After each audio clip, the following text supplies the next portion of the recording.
Ahoj. Zdravím všetkých nadšencov technológií. Dneska by sme si urobili jeden unboxing tohto malinkého drónu od DJI. Je to najmenší dron od tejto značky.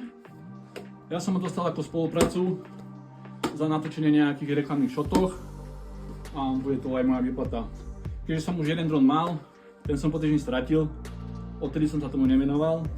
Tak si dneska pozrieme tento droník, či sa oplatí, ako točí, nejaké parametre a my sa na to môžeme vrhnúť.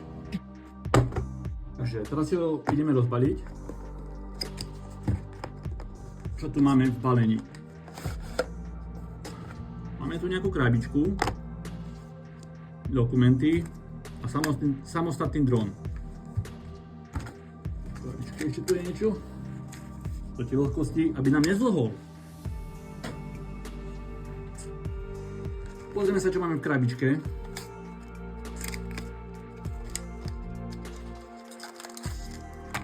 Aha, náhradné vrtuľky. Tie sa zídu vždy.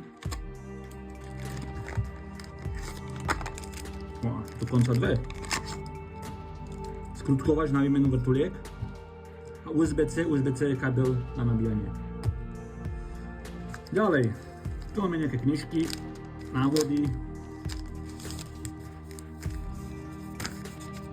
To teraz netreba. A potom samotný dron. Je pekne zabalený, zalepený. Celkom ľahký. Váži 135 gramov a batéria by mala vydržať nejakých 15 až 18 minút max. Táto kamerka obsahuje polpalcový snímač od OmniVision so 4K videom s 30 fps alebo s Full HD videom 60 fps. Obsahuje digitálnu optimizáciu videa. Úložisko v tomto drone je 22 GB, čo postačí zhruba na nejakých 50 minút 4K videí alebo okolo 3 hodín na Full HD video.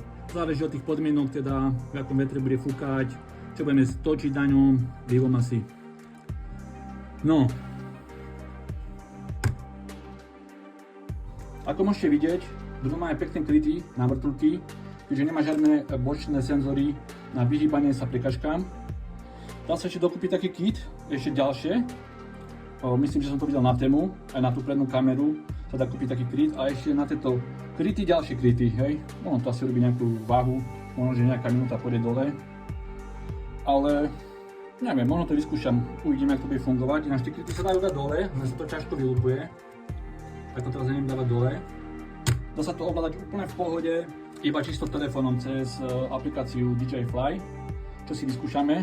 Takže teraz ho buchneme nabiť, potom ho sparujeme a pôjdeme to vyskúšať vonku. OK? Zatím! Tu už môžeme vidieť režim Follow Me, kde ma dron nasleduje. Má nejaký dole, cez telefón mám dole nejakých 50 metrov, čo mi toľko nedalo, nejakých maximálne 50 metrov som doletel s ním, čo je dosť málo a baterka ubohá. Potom je tu Circle model, ktorý som stihol skúsiť, kde krúži ten dron okolo mňa, dá sa tam nastaviť výška a vzdialenosť od nejakých 2 do 10 alebo 20 metrov.